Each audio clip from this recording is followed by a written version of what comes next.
So where do we go with Medicare? Medicare is, in my book, Rebooting the American Dream, there's a whole chapter dedicated to let's make Medicare a nationwide single-payer program. Now, there's two ways that we could go about doing this that are fairly straightforward and easy. The first would be to include Medicare as one of the options that you can choose when you buy your health insurance via Obamacare, basically through the Affordable Care Act. That's called the public option. And if it wasn't for Joe Lieberman, we would have the public option as part of Obamacare, and it would be driving down the price of health insurance. I don't know if you've noticed, but there's been two proposed very large mergers. One of them was just approved by the federal government between health insurance companies.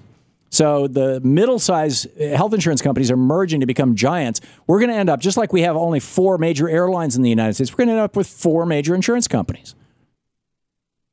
And that's not competition. It's not monopoly because it's not mono. It's not one company, but they behave as if they're one company. They fix prices. They call it setting prices. And these companies, these health insurance companies, are mind-bogglingly profitable. Their stock values have been going up steadily since the introduction of Obamacare. So if they had some competition from Medicare, you would see, A, you would see their profit dropping somewhat, and B, you would see their prices going down. There's a relationship between those two. So that's one way to do it, is make it a public, write a public option into Obamacare. Now, that's not going to happen when Republicans control the House and Senate, but if we can get Democratic control of the House and Senate in the election of 2016, that could happen, and that would be a great step number one. Step number two is even more radical than that. It's specifically what I recommended in my book, Rebooting the American Dream, and that Bernie sent this book out to all 99 other senators along with a cover letter saying you need to read this. He read part of it on, when he did his 8-hour filibuster on the floor.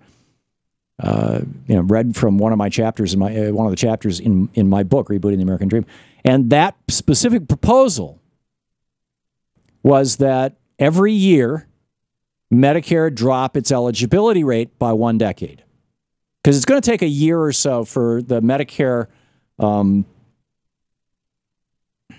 bureaucracy, and I say that in the positive sense of the word, to expand enough to handle the new claims, right? So next year, the eligibility age for Medicare goes from 65 down to 55.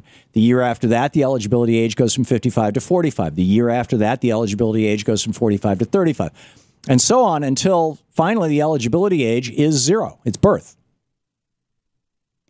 And you can get into Medicare, number one. And number two, let's strengthen Medicare by taking all the private for-profit stuff that has been inserted into it by Republicans since it was first put into law by Lyndon Johnson in the 1960s as part of the Great Society programs. Let's take that stuff out. It's crazy that United Healthcare is the largest provider of Medicare Part, whatever it is. The so-called supplemental plans. Republicans, they drill holes in Medicare, and then they say, oh, my God, there's a hole in Medicare. Well, hey, it's an opportunity for Stephen J. Hemsley to make another $1 billion. And it's in my opinion, it's wrong. It should not be. We should have a national single-payer healthcare system, just like every other developed country in the world has, or has some variation on, that everybody in the country is covered. It is a right, not a privilege. It's in our Declaration of Independence that we should, the right to life, liberty, and the pursuit of happiness. Now, how can you have the right to life and not heal people when they're sick? It makes no sense. So, in my humble opinion, if we get the corporations out of Medicare, number one, do away with this whole, Medicare Part B thing where you have to go to a private for-profit insurance company and give them a couple $100 every month. Blow that out. Do away with that. We don't need it. It's just producing billions, literally billions of dollars in profits for the big health insurance companies. Take it out. And then secondly, Medicare Part D, which is which says explicitly, and this is why Billy Townsend got a job. He was the floor manager for this legislation in the House of Representatives, the former congressman from Louisiana. We had him on this program, in fact. And he kind of did a mea culpa, I suppose you could call it. But, he pushed this thing through, and then Pharma, the drug lobby, offered him a $2 million a year job as the head of Pharma. So he goes from $160,000 a year, $130,000, I think it was back then, $130,000 a year annual salary as a congressman to a $2 million a year annual salary as the head of the lobbying group Pharma. And he wanted to leave Congress so fast to get that money that, I don't remember who it was Denny Hastert or whoever was the Speaker of the House at the time, Tom DeLay, whatever the Republican was who was running the House of Representatives at that time. This is back in 2006, as I recall. Actually got Billy Townsend special permission to leave the House of Representatives before his term was over so he could start making his money as payback for pushing through this piece of legislation that says that, when Medicare pays for your drugs, they have to pay the full price, which is nuts.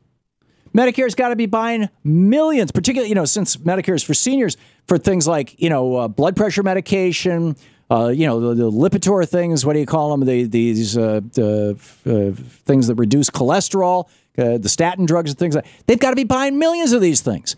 But they're paying as if they were buying individual prescriptions. Full retail. It's a $600 billion gift to the big pharmaceutical industry.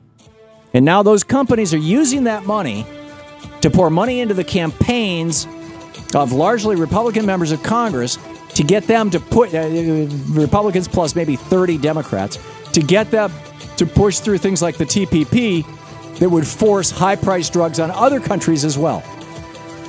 And most of these drug companies aren't even American companies anymore. They're based in Switzerland or Germany. You're listening to the Thom Hartmann Program. Call 202-536-2370. It is really and truly and genuinely mind-boggling how these big corporations have used the Republican Party to screw you and me.